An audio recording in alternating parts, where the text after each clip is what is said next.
Paz do Senhor, meus amigos, me chamo Heber, sou da Assembleia de Deus, Ministério de Madureira, em Araruama, aqui no Rio de Janeiro, e trago para vocês mais uma lição da Escola Bíblica Dominical pela editora Betel, essa semana trazendo a lição 9 com o seguinte título: Não furtarás, estabelecendo um princípio moral e ético essencial para a convivência social. Antes de darmos início à nossa aula, vou pedir para que você já deixe o like no vídeo, isso ajuda pra caramba a divulgar o material que é feito aqui. Se você ainda não está inscrito no canal, considere se inscrever. Se ficar alguma dúvida, deixe nos comentários. Meus amigos, talvez vocês tenham notado, minha voz está um pouco estranha, eu peguei uma friagem, mas eu espero que você consiga absorver bastante conteúdo desta aula, tá? Aula essa que será ministrada na sua igreja no primeiro domingo de dezembro, primeiro dia do mês, dia 1º de dezembro, tá bom? Então vamos em frente, lição 9, não furtarás. Aqui no próximo slide, até me confundi, ó. Não furtarás, Êxodo 20, versículo 15.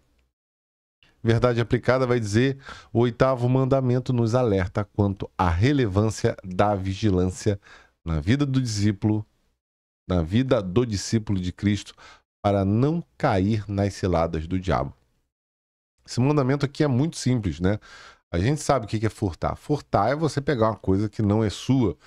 Só que a gente vai ver que a lei está lá em Êxodo, mas a gente vai ver que no Novo Testamento, Cristo, como tem feito com a lei, ele pega e dilata. O furto não é só simplesmente tomar algo de outra pessoa. Esse algo ele é muito relativo e muito amplo, como o próprio Cristo vai dizer, e como a gente vai ver aqui. Tão importante quanto não furtar é levar uma vida reta e íntegra diante de Deus e das pessoas. Objetivos da lição vai trazer: apresentar o significado do 8º mandamento, mostrar a responsabilidade da mordomia cristã e falar sobre a inclinação da natureza pecaminosa. Texto de referência vai trazer Êxodo 22, do 1 ao 3, diz o seguinte: se alguém furtar um boi ou ovelha e degolar ou vender, por um boi pagará 5 bois e pela ovelha 4 ovelhas. Se o ladrão for achado a minar e for ferido e morrer, o que feriu não será culpado do sangue. Se o sol houver saído sobre ele, será culpado do sangue. O ladrão fará restituição total, e se não tiver como pagar, será vendido por seu furto. Efésios 4, 28 diz o seguinte: aquele que furtava, não furte mais. Antes, trabalhe fazendo com as mãos o que é bom, e para que tenha o que repartir com o que tiver necessidade. Então são dois cenários completamente diferentes. Aqui em Êxodo, a gente tem dois cenários possíveis: a pessoa que rouba ou degola um animal. E a gente fala aqui de um crime consumado. A pessoa roubou, né? Essa pessoa, se fosse pega, deveria ser restituído de maneira generosa. Então a gente vê que o cara que pegou um boi, ele tem que devolver 5. O cara que pegou uma ovelha, são 4, tá? O segundo versículo já traz aqui um cenário com um maior rigor. Ele fala que se o ladrão for pego no ato do roubo e ele for ferido ou morto, a pessoa que feriu tá ilesa, né? Porque foi ali numa tentativa de se defender e tal. Agora, se existe o sol, se você consegue contemplar o perigo, o risco, aí realmente você já feriu ou matou a pessoa com a intencionalidade, né? Se o ladrão for pego e não tiver como pagar, aí sim ele vira um escravo. Você vê que Deus leva as circunstâncias em consideração, né? Por que aquilo está acontecendo, a forma que aquilo está acontecendo e como reparar. Deus não trabalha simplesmente com a tipificação do pecado, mas ele trabalha também com a questão da restituição sempre que possível for, né? O dano gerado a alguém ele precisa ser restituído de alguma maneira. Nem sempre dá, mas quando é possível, a gente vai ver Deus aqui trabalhando numa forma de restituição. Deus queria não só que o povo parasse de roubar, mas também que houvesse alguma forma de reparação. A gente vai ver que no adultério, havendo adultério, havia a morte, né? Não havia o que ser restituído. Aí a gente vai ver no Novo Testamento que, através do perdão, você consegue reestruturar aquele relacionamento. Aqui no caso de roubo, ó, roubou e, e pegou o cara, você vai restituir. Se você tiver como restituir, você vai restituir. Se você não tiver como restituir, você vira escravo. Se alguém te feriu ou te matou e era à noite, então essa pessoa que fez isso, ela está fora do problema. Já aqui em Efésios, a gente pode dividir essa fala aqui de Efésios 4:28 em 3 partes. A primeira parte, não furte mais. Ou seja, o que fazia e agora é discípulo de Cristo, ele não deve viver naquele viés antigo. Ele deve, então, abandonar essas práticas e viver sob a vontade de Deus. No segundo ponto, ele fala, não furte mais, antes trabalhe fazendo com as mãos o que é bom. Em vez de roubar, trabalhar de maneira honesta, né? Muitos roubam porque não querem trabalhar. É muito mais simples roubar. Alguém já conquistou, alguém já teve trabalho, é só a pessoa passar ali e levar para ela, né? O trabalho é digno aos olhos de Deus, da onde vem o sustento.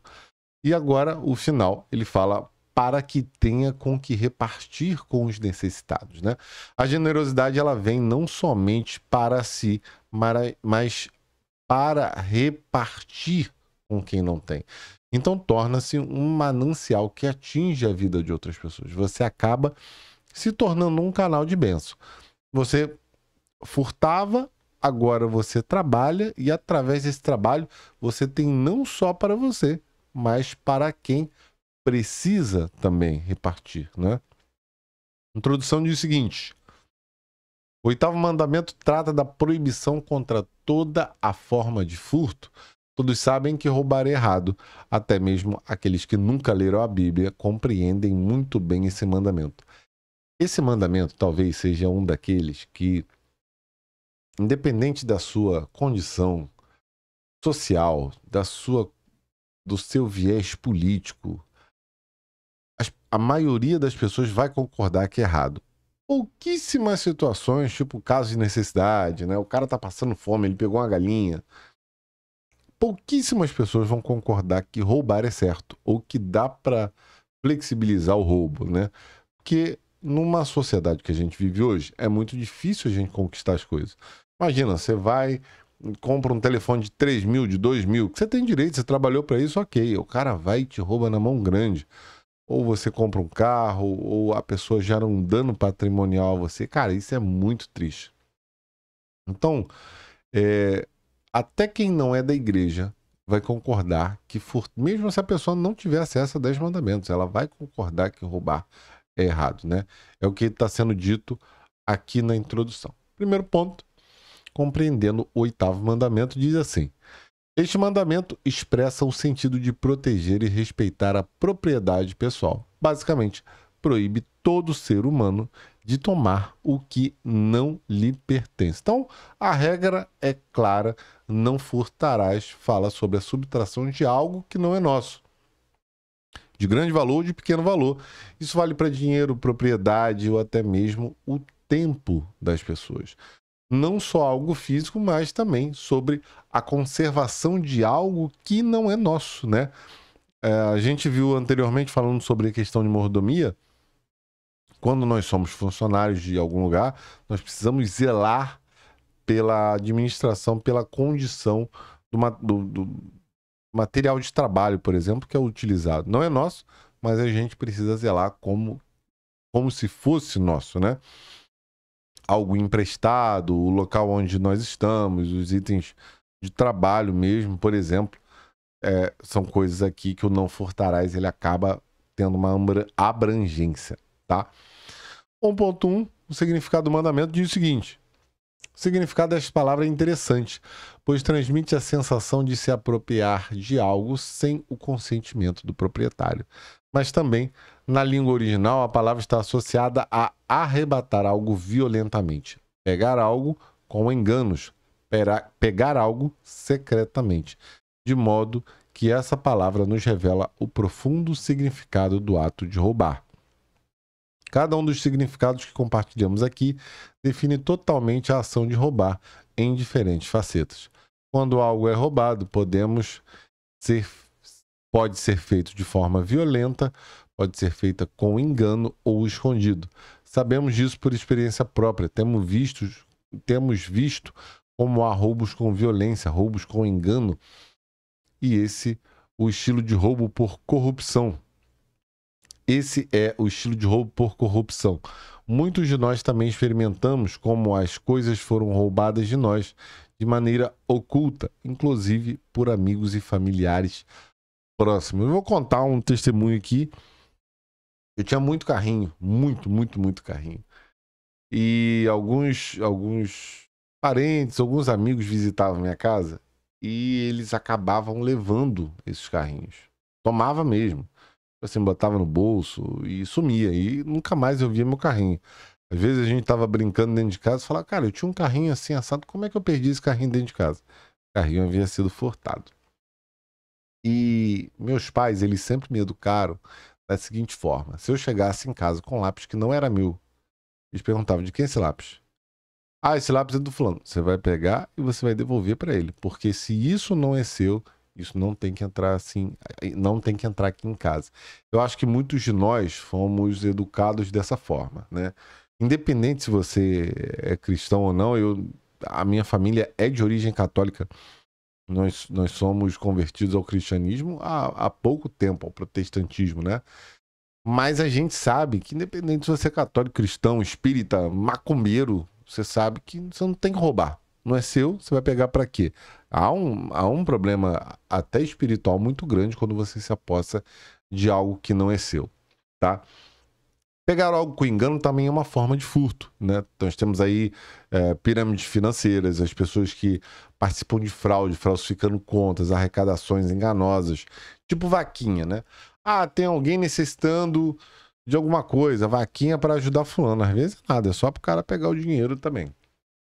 A gente também tem o roubo de tempo, como chegar atrasado num compromisso, num trabalho, ou simplesmente não cumprir o que foi acordado. O roubo de confiança, quando a gente mente ou engana alguém para tirar uma vantagem, às vezes até usando de um cargo ou de uma posição social para isso. E tem o roubo emocional, manipulando, extrapolando os sentimentos dos outros para tirar algo como benefício, né?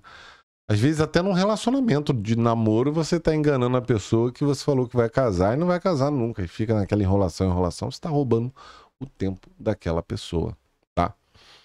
1.2, o contexto terreno e espiritual do mandamento. Diz assim: no contexto terreno, o propósito era pela propriedade alheia. As pessoas tinham e têm o direito de preservar de forma segura o que lhes é próprio. Este mandamento parte então do princípio do reconhecimento da propriedade privada e que tal propriedade não deve ser arrebatada de modo algum. O respeito a esse princípio buscava estabelecer ordem e estabilidade na sociedade. O contexto espiritual aponta para o princípio de que Deus é dono de absolutamente tudo o que é material, não apenas do material e de seus habitantes. Portanto, não é apenas apropriar-se ilegalmente de algo que pertence a outra pessoa, é afrontar diretamente o próprio Deus a quem tudo pertence.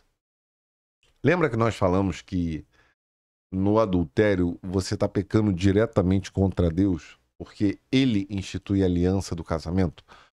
Quando a gente tem o roubo, o furto, o que quer que seja, de uma propriedade que é do outro, a gente entende, nós cristãos, que o Senhor confiou aquilo àquela pessoa, não a nós. Então, a consumação do ato do roubo, ela é ruim para a pessoa que está perdendo a propriedade, mas é uma afronta a Deus. Olha, eu estou delegando isso aqui para você. Não, isso aqui não é para o outro. Aí o outro vem e toma posse daquilo. Então, dentro do contexto terreno, não furtarás, ele garante o respeito, o direito e a integridade de que alguém possa ter algo como posse, né? dentro dos cenários aqui que a gente falou. A pessoa tem o direito de preservar e proteger o que é seu e o que foi conquistado com muito esforço e tempo de dedicação. O direito à propriedade privada, ele é legítimo tanto na lei de Deus quanto na nossa legislação. Dentro do contexto espiritual, você imagina um filho pequeno de alguém que rouba o brinquedo dele, o lanche, o material na escola. Você, como pai, você vai ficar irado. Com Deus é a mesmíssima coisa. Aquela pessoa que tem determinada coisa tem com a permissão de Deus. E quando algo é tirado, né, isso é uma afronta ao próprio Deus que lhe conferiu esse direito. 1.3, o mandamento em nossos dias diz o seguinte: Lutero diz que quebramos o 8º mandamento sempre que tiramos vantagem do próximo em qualquer tipo de negócio que resulte em perda para ele. Muitas práticas comerciais comuns são imorais, mesmo que tecnicamente não sejam ilegais, desde o aumento extorsivo à propaganda enganosa. Infelizmente, o roubo está presente no cotidiano da sociedade até os nossos governantes. A lista é infinita e os casos são inúmeros. Disse mais Lutero: se olharmos para a humanidade em todas as suas condições, não há nada que um vasto e amplo estábulo cheio de ladrões fabulosos. E concluiu: pouquíssimos ladrões são levados a enforcamento. Se fôssemos enforcar todos, onde arranjaríamos corda suficiente? Teríamos que fazer de nossos cintos e correias cordas para enforcamento. Lutero totalmente hardcore, falando assim, ó, não, a gente tem que enforcar, mas vai faltar corda para a gente enforcar essa galera toda. Imagina se hoje ainda valesse o olho por olho, dente por dente, irmão, ia faltar faca para matar os caras, enfim, ia faltar formas de punição, porque o furto, né, propriamente dito, a iniquidade dentro dessa esfera, ela está muito bem arraigada. Lutero está dizendo aqui que o mandamento é quebrado mesmo sem a consumação do furto, né? Quando há obtenção de vantagem. Você não está roubando, mas você está tendo vantagem, né? E a gente tem muitos casos sobre isso. Quem não lembra da venda casada? Que você tem que comprar uma coisa e a outra vem junto. Várias empresas, eu não vou citar o nome de internet, falava, olha, você tem um pacote aqui, mas você tem que ficar 1 ano com a gente, né? A fidelidade. Isso, enfim, não está previsto no código. Mas vocês lembram daquela tragédia lá em Petrópolis, aqui no Rio? Muitos comerciantes estavam vendendo um galão de água de 20 litros por R$40, pacote de miojo por R$10, né? Se pesquisarem rapidinho, você vai ver. Mesmo sabendo que o comerciante ele pode botar o preço que ele quiser, a gente precisa entender que é algo imoral e antiético se aproveitar de uma tragédia para obter lucro. Isso, aos olhos de Deus, não é muito bem visto e é uma das formas de tipificação de furto. A propaganda enganosa, como eu falei, a venda casada, a corrupção vindo até dos governos ou instituições, como o próprio Lutero afirma, veja como isso prejudica,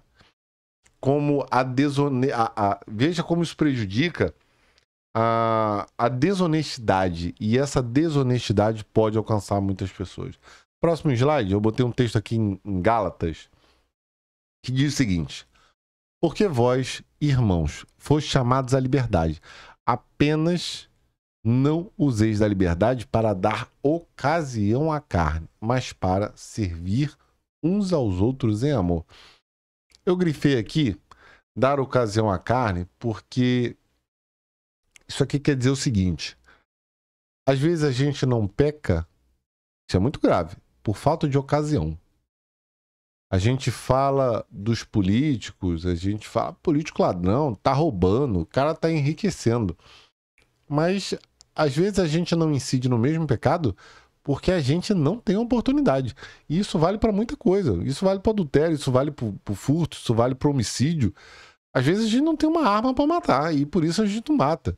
Às vezes o cara é solteiro, ele não adultera porque é um mulherengo, mas ele não adultera porque ele não é casado, né? Ou porque ele não tem uma chance. Às vezes o cara tem até intenção de adulterar, mas o outro lado falou assim, não, vou dar uma segurada. Você sabe que isso é errado, você sabe que não sei o quê. Então a consumação do pecado em si, ela não existe. Ela existe de maneira tácita, mas ela não existe do ponto de vista da consumação do fato.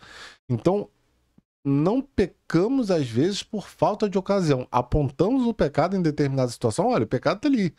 Mas a gente não faz o mesmo porque a gente não está inserido naquele contexto. E aqui Gálatas diz, não dê ocasião, não se submeta a determinadas situações, porque sua carne é fraca e você não vai aguentar. Tá?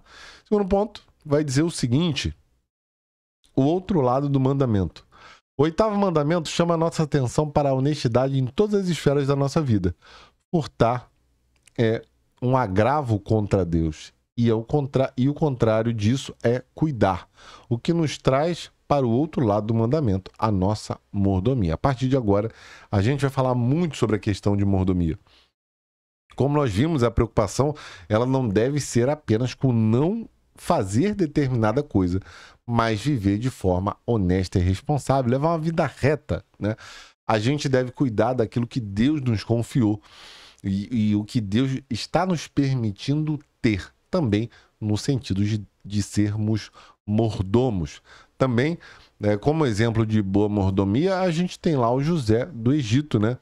A gente vê uma boa relação entre Potifar e José, a gente vai ver isso mais à frente. Ele confiou tudo o que tinha nas mãos de José e Potifar prosperava porque Deus estava com José. A gente vai ver isso mais à frente, tá? 2.1, a gente vai ver o seguinte, cuidar da providência divina. Em termos de nosso relacionamento com Deus, entendemos que não somos donos de alguma coisa, somos apenas administradores, porque nada nesse mundo nos pertence, nem mesmo a nossa própria vida. Algum dia daremos conta desta vida que Ele nos deu temporariamente. Porém, em termos de nossa vida horizontal, em nosso relacionamento com os demais, podemos reclamar algumas coisas, como estando sob nossa responsabilidade ou nosso cuidado, porque Deus nos deu direito sobre elas. Assim como deu direito a nós, deu a todos, e como bons dispenseiros de Deus, devemos não somente cuidar daquilo que nos foi entregue pelo Senhor, devemos também proteger e zelar por aquilo que pertence aos demais. A gente tem que zelar pelo que é nosso, pela nossa vida, envolvendo nossa saúde, nossa família, nossos filhos, nossas posses, nossos irmãos, zelar por eles também, e, enfim, nosso trabalho, nosso chefe, as nossas autoridades, né? Tanto um bem físico quanto pessoas, tanto quanto o estado de pessoas, né? Para a gente não incorrer nesse pecado. Aqui na frente, Timóteo 6,7 vai dizer o seguinte, porque nada trouxemos para este mundo e nada podemos levar dele. Um outro texto vai dizer que você pode até acumular riquezas aqui, mas é melhor você acumular riquezas no céu. Por quê?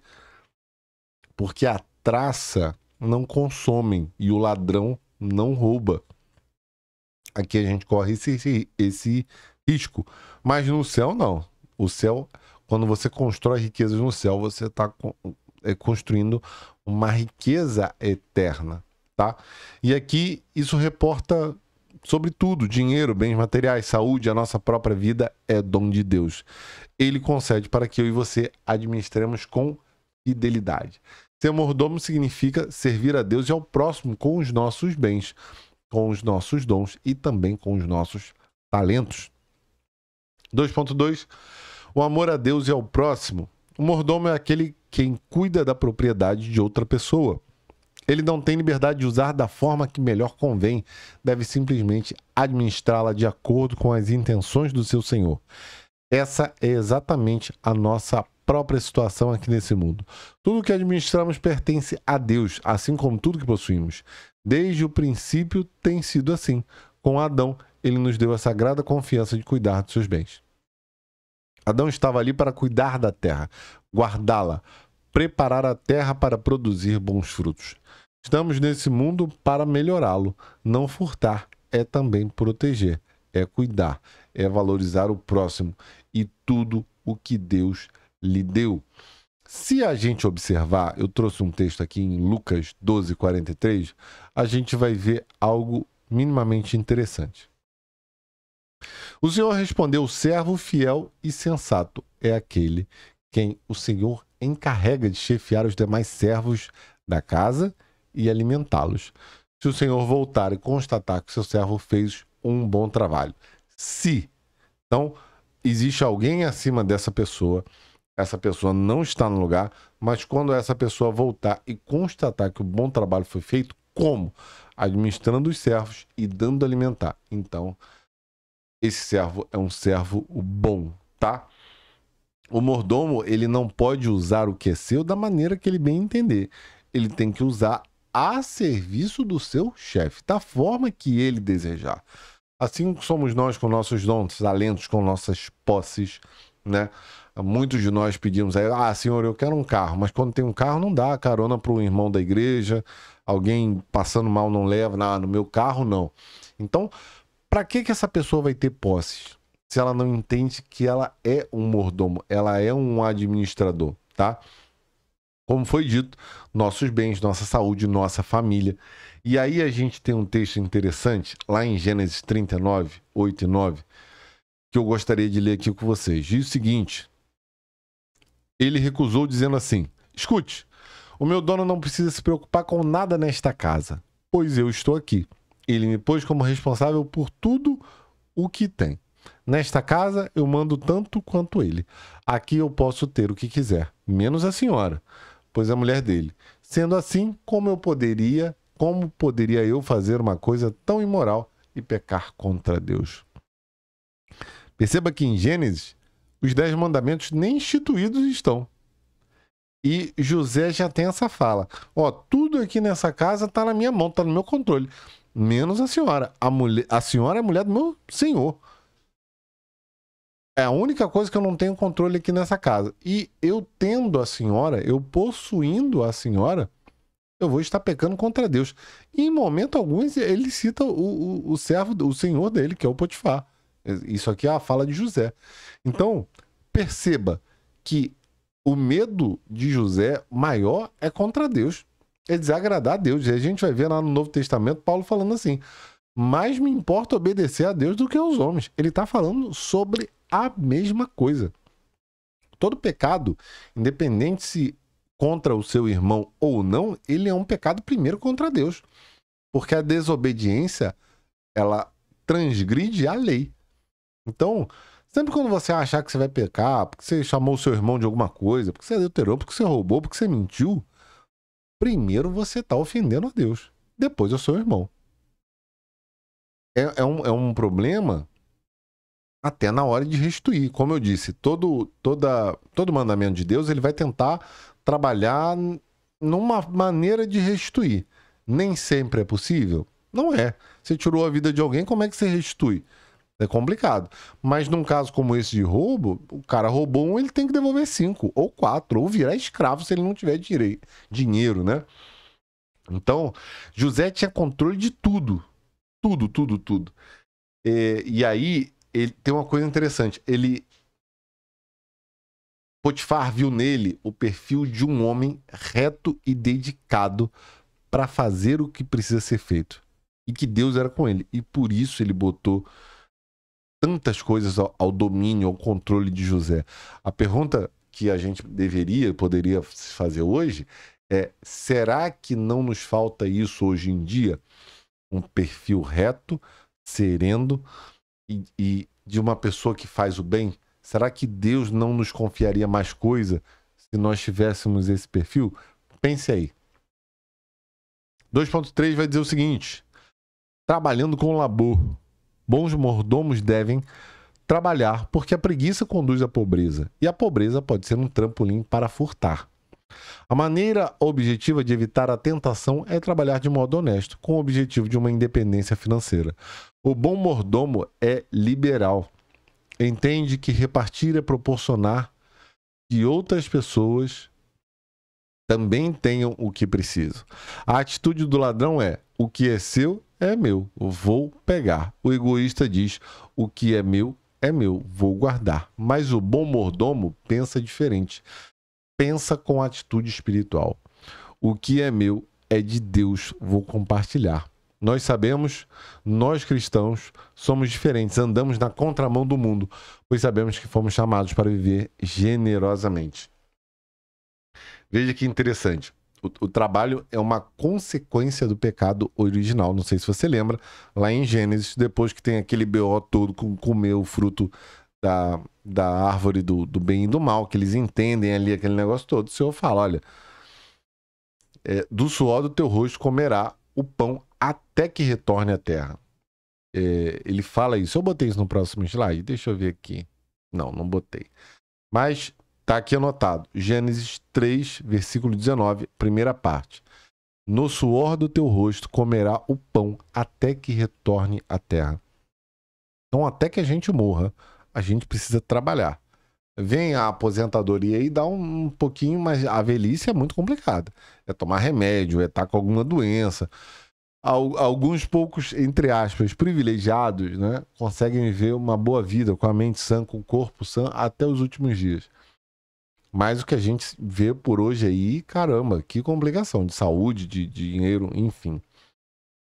Por que trabalhar é tão importante? Como foi dito aqui, nos torna independentes, evita a tentação de praticar o ilícito, né? E evita a pobreza.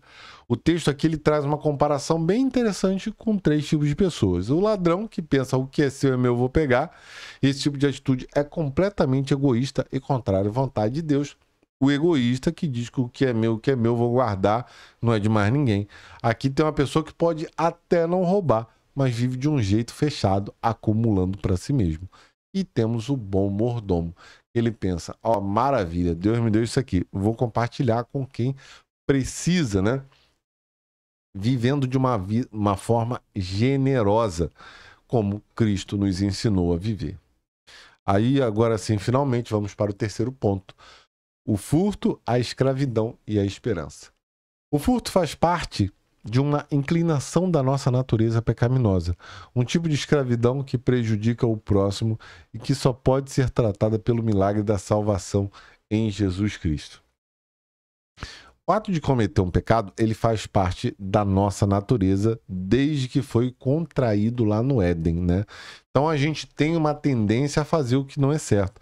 Essa inclinação, ela coloca a gente num estado de escravidão espiritual. Como eu já falei em vários vídeos aqui, para quem não acredita em maldição hereditária, basta olhar o Gênesis, né? Pelo pecado de Adão, todos os outros homens já nascem pecador.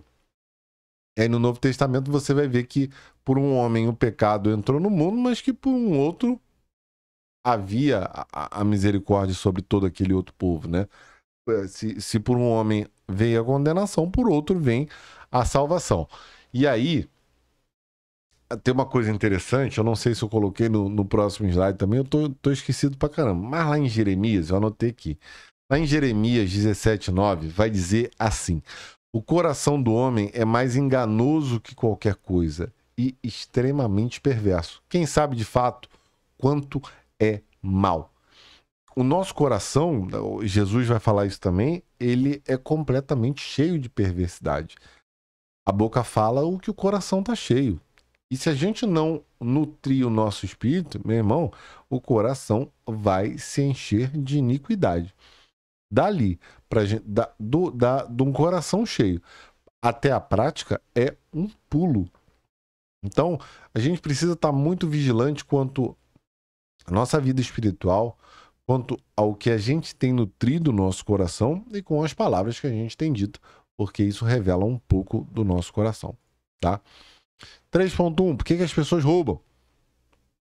Os mandamentos foram dados porque o ser humano é pecador por natureza. E uma das características mais evidentes dessa natureza é o egoísmo. O egoísmo que leva à cobiça excessiva e à inveja. Os dois principais motivadores de roubar, assim como o assassinato e o adultério. O roubo também é uma ação, é uma condição do coração. Faz parte da natureza pecaminosa, que não sendo tratada por Deus através de um novo nascimento, pode, como um vulcão, entrar em erupção a qualquer momento. Vários são os motivos que, por causa do coração egoísta, o ser humano pode ter a tendência de roubar. ênfase excessiva em coisas materiais, emoções fora de controle, compras compulsivas, alcoolismo, dependência química, paixões desordenadas, necessidades aparentes, preguiça, etc, etc. A ênfase aqui excessiva em coisas materiais, a impossibilidade de ter alguma coisa, ela gera necessidade por um atalho. Qual é o atalho? Roubar. Meu irmão, eu não consigo comprar isso, eu vou pegar. Isso aqui tá dando sopa aqui, eu não tenho dinheiro, vou botar no bolso e levar para casa. Às vezes a pessoa nem precisa. Muitos tratam isso como uma doença. É um pecado, né? Mas muitos roubam sem sequer precisar. Rouba cinzeiro, rouba copo de bar, rouba, enfim, isqueiro, caneta, né? Mas alguns roubam mesmo, porque através do trabalho eles não vão conseguir conquistar aquilo. Então, essa é a ênfase excessiva. Alcoolismo e dependência química é o seguinte: muitas pessoas não vão ter dinheiro para sustentar o vício, seja de álcool, seja de drogas, e aí o que eles vão fazer? Roubar para sustentar o vício. E aí temos também as paixões desordenadas, né? Algo ou alguém ou uma necessidade imediata de ter também acabam ocasionando o furto ou o roubo, enfim, como você quiser chamar. 3.2. Quem rouba é escravo do diabo. Todo ser humano sabe instintivamente que pegar algo que não lhe pertence é roubo. E roubar é uma atitude diabólica, mas na prática parece que as pessoas ignoram essa atividade. Aceitam correr o risco e cada vez mais aumentam a sua convivência com o diabo. A Bíblia revela que aquele que ainda não nasceu de novo e adota uma conduta moral contrária à vontade de Deus está vivendo de acordo com o diabo. A falta de justiça e de amor atesta a ausência da conversão e um viver como filho de Deus.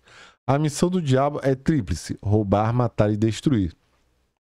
Essa é a sua característica e aqueles sobre os quais exerce autoridade, seja por pacto, tentação, sujeição ou possessão. Portanto, consigo as características dessa influência e dominação maligna e destrutiva.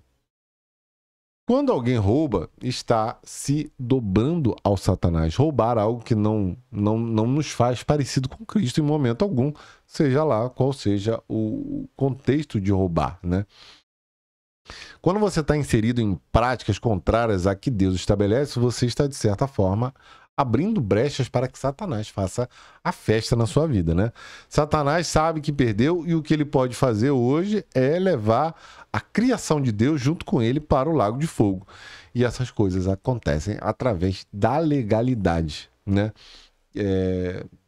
Seja por um pequeno furto, seja por um grande furto. É uma brecha, né? E acontece através dessa brecha que algumas pessoas vão caminhando a passos largos, de maneira anestesiada, para o inferno. Para terminar, 3.3, nem tudo está perdido. No Novo Testamento, temos um grande exemplo de Zaqueu ao se arrepender de seus pecados. O verdadeiro arrependimento provoca um desejo de se fazer o certo e reparar os erros cometidos.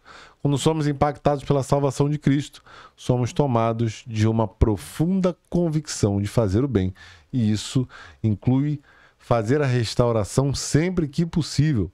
Todos aqueles que em sua maldade roubam somente em Cristo podem encontrar o perdão, salvação e transformação. Só Cristo, através do Espírito Santo, pode mudar esses desejos materialistas de querer possuir o que os outros têm, por desejos, impulsos impiedosos de respeitar o bem dos outros e não tomar o que lhes pertence. Analisando o que foi dito lá em Zaqueu, é talvez o que melhor ilustra essa narrativa.